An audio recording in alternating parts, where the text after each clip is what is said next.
बावडेकरांचे अस्तित्व पुन्हा सिद्ध, पवारांना धक्का, युतीच्या छुप्या पाठिंब्याचा झाला लाभ.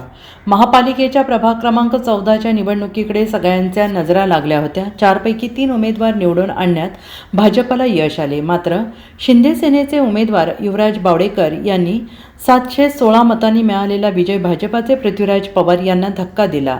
गावभाग आणि भाजप अशी या गेल्या कित्येक वर्षांचे समीकरण होते. बावडेकर यांनी भाजपाकडे उमेदवारी मागितली होती, मात्र त्यांचे तिकीट कापण्यात आले.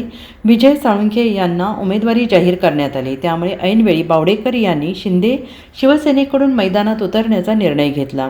शत्रूचा शत्रू तो आपला मित्र, याप्रमाणे त्यांनी काँग्रेस, राष्ट्रवादी, शरद पवार गटाचा त्यांना छुपा पाठिंबा मिळाला. त्यानंतर या निवडणुकीत खऱ्या अर्थाने रंगत आणली.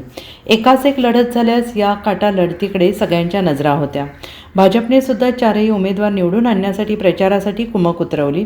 गद्दारांना हद्दपार करा असाही प्रचार भाजपकडून करण्यात आला. बावडेकर यांनी मात्र टीका करण्यापेक्षा मतदारांना प्रत्यक्षात भेटणाऱ्यांवर भर दिला. अति आत्मविश्वास भाजपाला नडला. बरोबर फिरूनही काहींनी विरोधकांचा प्रचार केल्याची चर्चा आहे. याचाही फटका बसल्याचे बोलले जात आहे. मात्र 3 उमेदवार निवडून आणण्यात त्यांना यश आले, परंतु साळुंखे यांचा पराभव जिव्हारी लागला. शिंदे सेनेच्या 3 उमेदवारांचा पराभव झाला, मात्र त्यांना मिळालेली मते ही नजरेआड करण्यासारखी नाहीत. तसेच अपक्ष म्हणून निवडणूक लढवलेले सुधीर कस्तुरे नामक वादळाने देखील 1754 मते घेतली. Bureau report, SBN Marathi, Sangli.